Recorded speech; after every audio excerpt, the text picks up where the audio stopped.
Visit to Mishawaka was not open to the public, but that didn't stop some Penn High School students from getting into the event yesterday. WSBT-22's Zach Crenshaw joins us. Zach, they actually covered the event as journalists, right?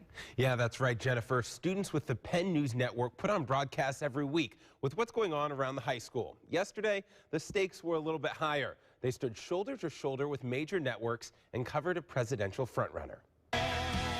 AM General was buzzing.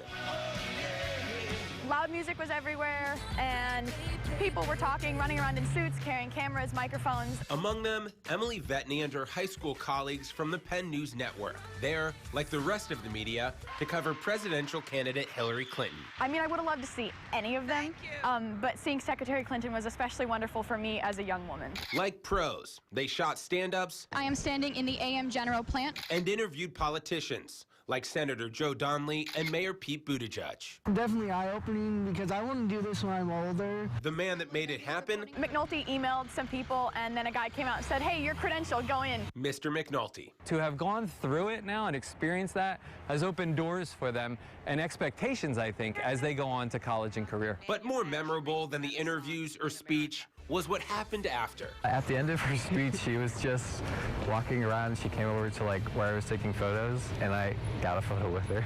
Not just any photo, a selfie with the potential president. And it didn't stop there. And I stuck my hand right out, and I said, Secretary Clinton, it's so good to meet you. And I think I said, I love you, or something really embarrassing. And then I started crying, and she gave me an autograph. On a reporter's notebook, no less. Okay, I'm going to frame the autograph. As for the selfie, it's going to be printed off and framed for sure.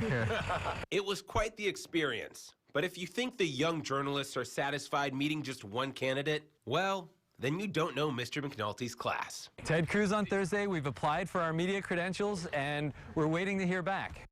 Mr. McNulty says they haven't heard back from the Cruz campaign just yet, but they already have a videographer, a producer, and a reporter on standby ready to go when they do. Well, they're not short on enthusiasm, that's for sure. Yeah. Did they get any questions in? You know, they didn't. As you know, Clinton was here for a very short amount of time, but they were able, they said if they were going to ask her a question, they would have asked her how the Clintons, as multimillionaires, can relate to the average person, since the average family in Mishawaka makes about $41,000. So clearly they did their research. They did their homework. An incredibly smart group, and maybe they'll get one in if they get into Cruz. Yeah, they have such a great program there, too, for the kids to learn from. So absolutely. I'm sure we're going to see them on TV maybe one day. Exactly. Maybe here at WSBT. Who knows? Yeah, exactly. who knows? We could use some of that talent. Mr. McNulty molding the generation, for sure. Good for them. Zach, thanks.